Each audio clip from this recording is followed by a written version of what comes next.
to CNR Travels. I'm Rosie, and in today's video I'm going to be talking about Malaysia. So all you need to know about this country and how to prepare yourself properly for when you get there. So our impressions of Malaysia weren't as expected.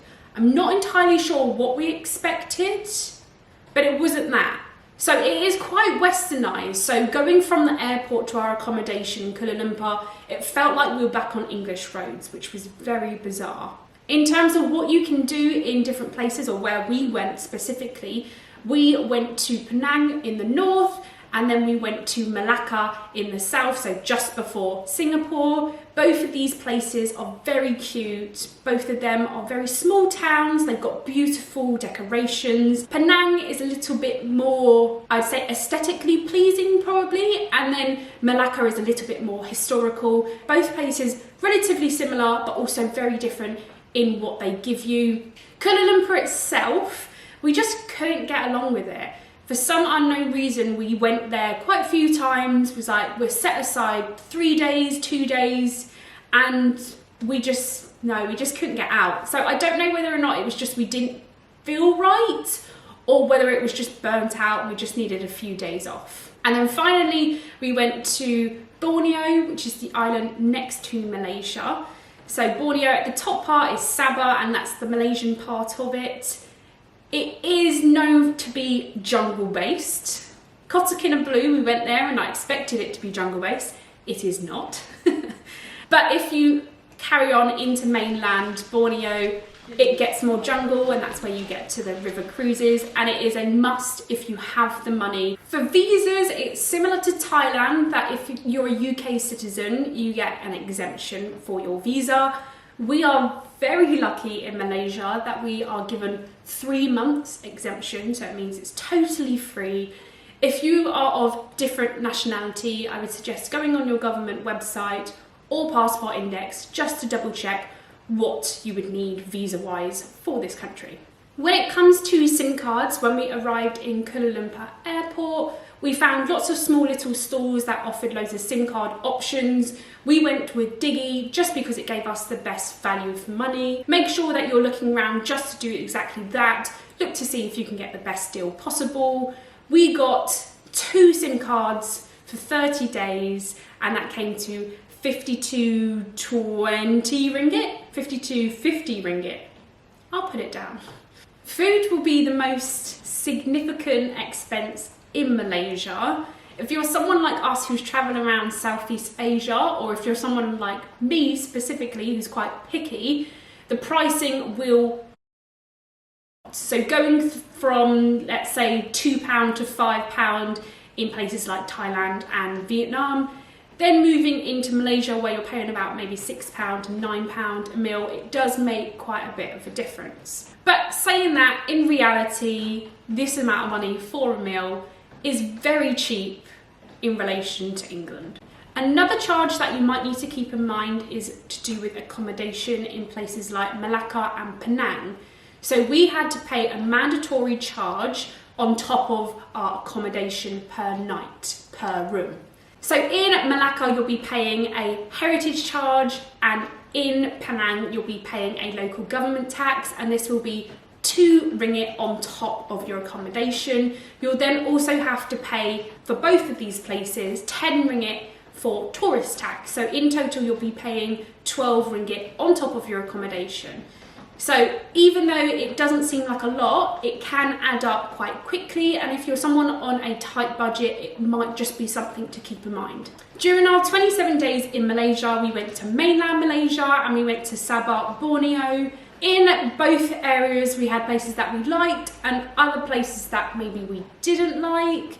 And again, this is all down to preference and how much you're paying for things and all that kind of stuff. In Charlie's opinion, he would have done the route slightly different than what I planned. So he would have bypassed Kota Kinabalu, as it was just an in-connecting town to get us straight to Sandakan to then do the cruise. I personally really enjoyed our time in Kota Kinabalu. I thought the amount of time that we stayed there, so 3 days in total, was perfect, but I can definitely see where Charlie's coming from, that it wasn't a necessary stop. Charlie would also say that the 3 days that we had in Semporna, which is the east side of Borneo, wasn't really necessary. It was a bit too long, and that is purely down to us maybe not sun creaming very well, and Charlie being severely burnt, as he would say, 3rd-degree burns, as well as the location that we were staying in Semporna.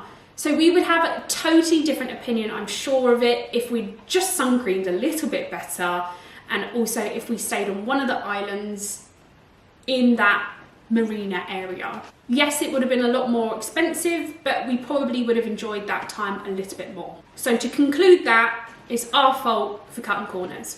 When it comes to transport in Malaysia, it is pretty good. So you've got Grab for shorter journeys to get you from A to B, but if you're looking for longer journeys, you want to be heading to One2Go. In terms of the comfortability of these buses and coaches, amazing. We would even go as far as say that they're better than Thailand, and Thailand are pretty good when it comes to comfort. So you've got padded seats, you can get brilliant recliners.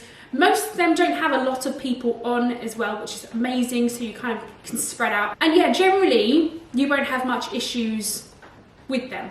And surprisingly, in Borneo, you can also get Grab.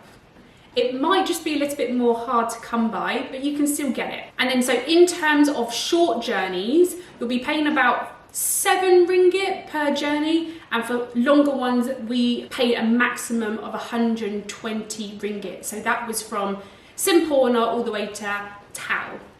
The road surface in Malaysia is pretty impeccable. I would even go as far to say that as good or even better than British roads. The journey will be super smooth as a result, with a moderate amount of traffic. Unlike every other Southeast Asia country where scooters are predominantly used, cars are actually the main mode of transport in Malaysia. Again, another similarity to more Western countries.